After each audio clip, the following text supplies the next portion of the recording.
Corona संकट पर काबू पाने के लिए महाराष्ट्र में बेहद सख्त नियम लगाए गए हैं, जो आज रात 8 बजे से लागू हो जाएंगे। इस मुहिम को ब्रेक द चेन नाम दिया गया है, जिसके तहत पूरे प्रदेश में 15 दिनों तक धारा 144 लागू रहेगी।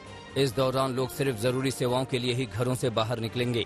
महाराष्ट्र सरकार की ओर से मजदूरों, फेरी वालों, रिक्शे वालों और आदिवासियों के लिए आर्थिक पैकेज का भी ऐलान किया गया है। साथ ही राशन कार्ड धारकों को फ्री अनाज देने की भी व्यवस्था की गई है। महाराष्ट्र में कोरोना के मरीजों की संख्या में फिर से इजाफा हुआ है। महाराष्ट्र में बीते 24 घंटे में कोरोना के 60,212 नए मामले सामने आए हैं, जबकि कोरोना के चलते प्रदेश में 281 लोगों की मौत हो गई। राजधानी मुंबई में कोरोना के 7,898 नए मरीज मिले हैं और यहां कोरोना के चलते 26 लोगों की जान चली गई। दिल्ली में कोरोना के केस रिकॉर्ड तेजी से बढ़ते जा रहे हैं। दिल्ली में एक दिन में कोरोना के 13,468 नए मामले सामने आए, जबकि कोरोना के चलते एक दिन में 81 लोगों की मौत हो गई। लगातार कोरोना के केस बढ़ने के बाद दिल्ली में स्वास्थ्य व्यवस्था भी बेहद खराब होती जा रही है। राजधानी के कई अस्पतालों में वेंटिलेटर खाली नहीं है। कोरोना से बिगड़ते हालात के बीच दिल्ली बीजेपी ने केजरीवाल से सर्वदलीय बैठक बुलाने की मांग की है। यूपी में कोरोना रिकॉर्ड तेजी से बढ़ता जा रहा है। यूपी में एक दिन में कोरोना के 18,000 से ज्यादा मामले आए हैं। प्रदेश में सबसे ज्यादा 5300 केस राजधानी लखनऊ में आए, जबकि प्रयागराज में 1800 से ज्यादा नए कोरोना मरीज मिले हैं। इस बीच यूपी में मुख्यमंत्री ऑफिस के कुछ अधिकारी भी कोरोना पॉजिटिव पाए गए, जिसके बाद सीएम योगी आदित्यनाथ ने खुद को आइसोलेट कर लिया है। देश में बढ़ते कोरोना खतरे के बीच दारुल उलूम फरंगी महल की ओर से वैक्सीन को लेकर फतवा जारी किया गया है। फतवे में कहा गया है कि रोजे के दौरान भी कोरोना की वैक्सीन ली जा सकती है। फतवे में अपील की गई है कि मुस्लिम समाज के लोगों को रोजे के चलते कोरोना का टीका लगवाने में देरी नहीं करनी चाहिए। देवबंदी उलेमा मुफ्ती असद कासमी ने भी इस फतवे का समर्थन किया है।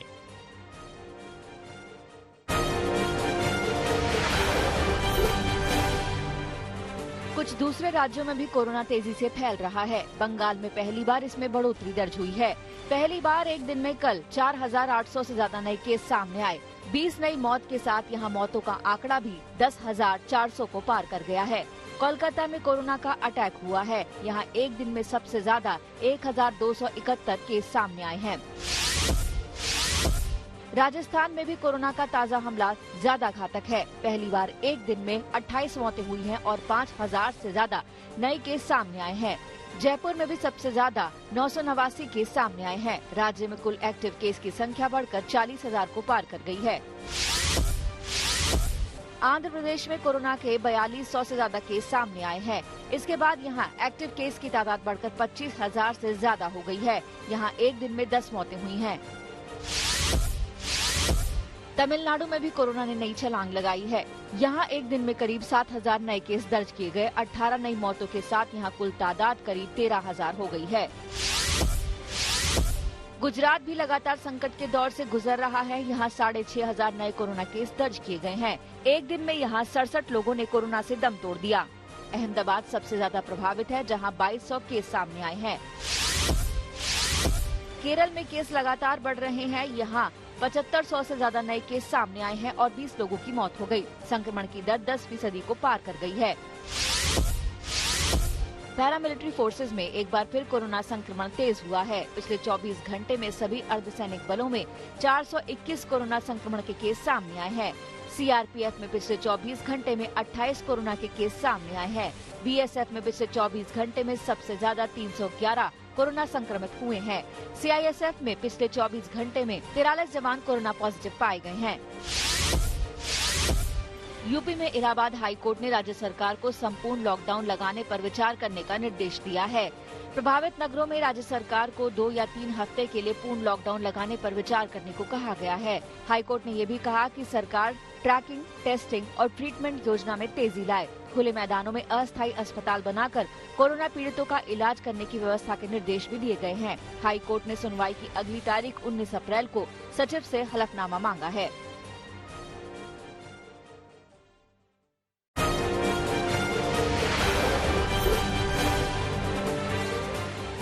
Drug controller general of India ने रूस में विकसित कोविड-19 वैक्सीन स्पुतनिक वी के आपातकालीन उपयोग को मंजूरी दे दी है। भारत में अब तक कुल 10 करोड़ 85 लाख से ज्यादा लोगों को कोरोना वायरस की वैक्सीन लगाई जा चुकी है।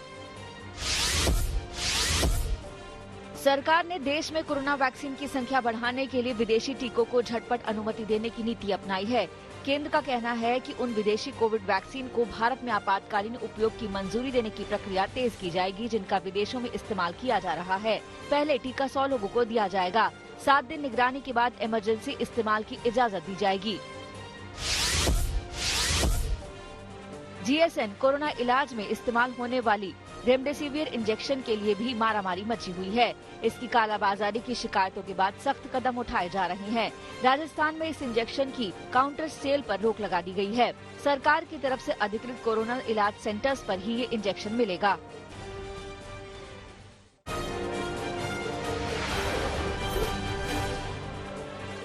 हरिद्वार में कुल 594 नए केस सामने आए। हरिद्वार कुंभ में श्रद्धालुओं की भीड़ पर लगातार चिंता जताई जा रही है। तमाम तरह की गाइडलाइंस की भी बातें की गई, लेकिन तस्वीर बता रही है कि यहाँ कोरोना के सारे प्रोटोकॉल्स की धज्जियां उड़ चुकी हैं। आज बैसाखी का त्योहार है। मेष संक्रांति पर आज गंगा में डुबकी लगाने के लिए बड़ी तादाद में श्रद्धालु हरिद्वार में जमा है। सुबह से गंगा स्नान का सिलसिला जारी है। आम लोगों के स्नान के बाद तमाम अखाड़ों के संतों का शाही स्नान होगा। ऐसे वक्त में हरिद्वार के हर की पैड़ी पर आस्था का मेला लगा है, जब देश प्रचंड कोरोना विस्फोट की जद में है।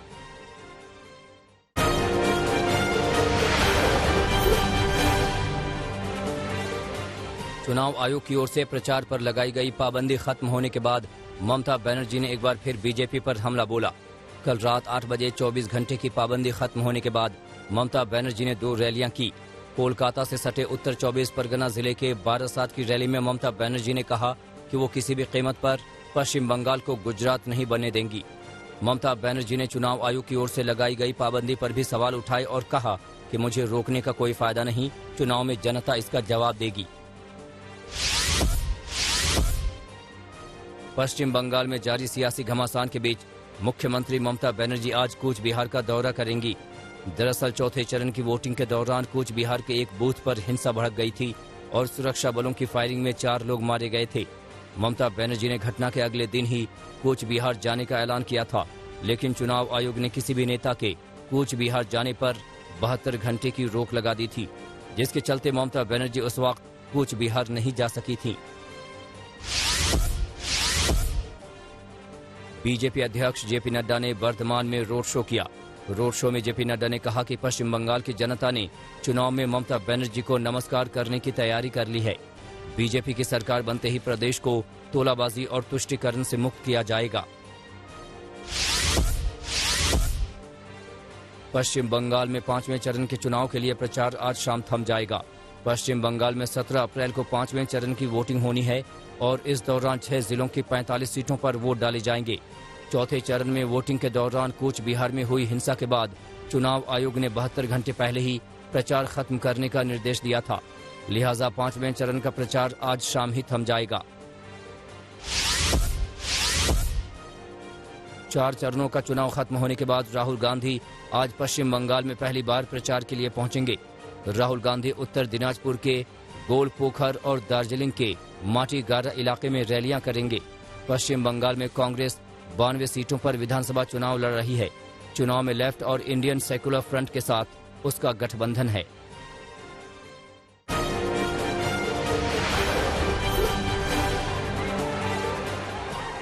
छत्तीसगढ़ के बस्तर के चपका गांव में जन सुनवाई के दौरान बवाल मच गया।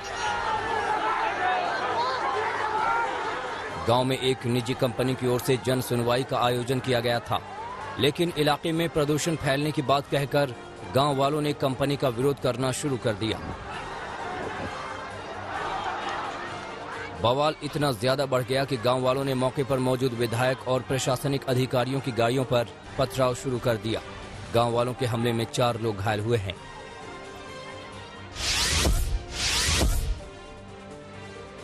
राजस्थान के भरतपुर में पैरोल के दौरान फरार बदमाश ने ढाबे के मालिक पर हमला कर दिया। पुलिस के मुताबिक आरोपी बदमाश पैरोल पर जेल से बाहर निकला था और इसके बाद फरार हो गया था। इस दौरान उसने एक ढाबे के मालिक से 30 लाख रुपए की रंगदारी मांगी। रंगदारी न मिलने पर उसने ढाबे के मालिक पर हमला कर दिया। हमले की वारदात ढाबे में लगे सीसीटीवी में कैद हो गई। पुलिस आरोपी बदमाश की तलाश कर रही है।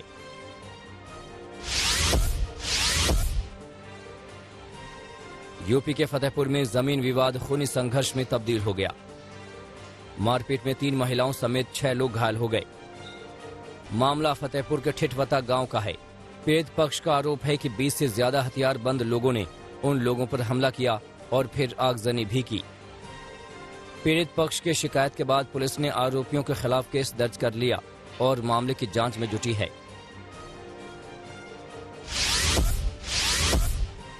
झांसी के मानिक चौक बाजार इलाके की ज्वेलरी शॉप में चोरी करने वाली महिला को पुलिस ने रंगे हाथ पकड़ लिया। पकड़ी गई महिला के पास से पुलिस ने 2 पर्स बरामद किए हैं। महिला खरीदारी के बहाने दुकान में आई थी, जहां चोरी की वारदात दुकान में लगे सीसीटीवी में कैद हो गई। पुलिस गिरफ्तार महिला से पूछताछ कर उसके गैंग के और सदस्यों का पता लगाने में जुटी है।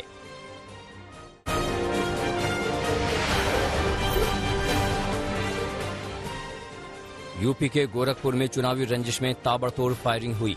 इस फायरिंग में प्रधान पद के प्रत्याशी समेत 3 लोग गंभीर रूप से घायल हो गए। घायलों को इलाज के लिए जिला अस्पताल में भर्ती कराया गया है। वहीं फायरिंग के आरोपी को मौके पर मौजूद लोगों ने पकड़ लिया और उसकी पिटाई कर उसे पुलिस के हवाले कर दिया। राजस्थान के सीकर के सांवली बाईपास पर 2 युवकों ने पेट्रोल पंप के मालिक से मारपीट की। मारपीट के बाद युवकों ने पेट्रोल पंप के मालिक को जबरदस्ती गाड़ी में बैठा लिया और कुछ दूर ले जाकर उसे गाड़ी से धक्का देकर फरार हो गए। घटना के बाद पेट्रोल पंप के मालिक ने पुलिस में शिकायत दर्ज कराई है। पुलिस आरोपी युवकों की तलाश में जुटी है। यूपी के सहारनपुर में पुलिस ने अवैध रूप से चल रही पटाखा फैक्ट्री पर छापा मारकर बड़ी मात्रा में पटाखे जब्त किए और 6 आरोपियों को गिरफ्तार कर लिया। पुलिस को रिहायशी इलाके के 3 घरों में अवैध पटाखे बनाए जाने की सूचना मिली थी। सूचना पर कार्रवाई करते हुए पुलिस ने यहां छापेमारी की और अवैध पटाखे जब्त कर आरोपियों को गिरफ्तार कर लिया। अमृतसर पुलिस ने लूट की कई वारदातों में शामिल 6 युवकों को गिरफ्तार किया है। पुलिस के मुताबिक गिरफ्तार युवकों पर कुल 29 मामले दर्ज हैं, जिनमें से 17 केस पेट्रोल पंप पर लूट के हैं। पुलिस ने गिरफ्तार युवकों के पास से 2 पिस्तौल भी बरामद की है। लूट के मामले में गिरफ्तार युवकों में 2 12वीं क्लास के छात्र हैं। पुलिस गिरफ्तार युवकों से पूछताछ कर उनके गैंग के और सदस्यों का पता लगाने में जुटी है। हरियाणा के हिसार में साइबर ठगी का मामला सामने आया है, जहां फर्जी वेबसाइट बनाकर 11 लाख रुपए की ठगी की गई। ठगी के शिकार बने शख्स ने बताया कि ऑनलाइन ट्रेडिंग के नाम पर उसके साथ ठगी की गई। शिकायत के आधार पर पुलिस ने केस दर्ज कर लिया है और आरोपियों की तलाश में जुटी है।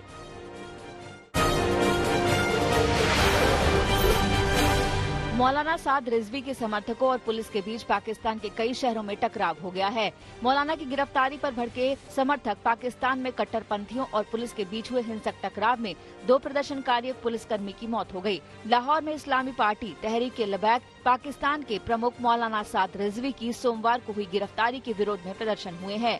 रिजवी के समर्थकों के साथ रात भर पुलिसकर्मियों का टकराव हुआ है। वरिष्ठ पुलिस अधिकारी गुलाम मोहम्मद डोगर ने बताया कि लाहौर के समीप शादरा कस्बे में हुए टकराव में 10 पुलिसकर्मी घायल हुए हैं।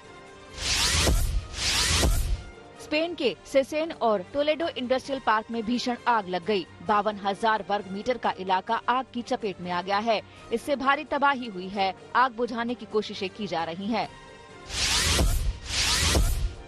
साउथ फ्लोरिडा में उल्का गिरने का अद्भुत नजारा कैमरे में कैद हो गया। धरती के वातावरण में प्रवेश करते ही विस्फोट हुआ। लोग इस नजारे को देखकर हैरान हैं।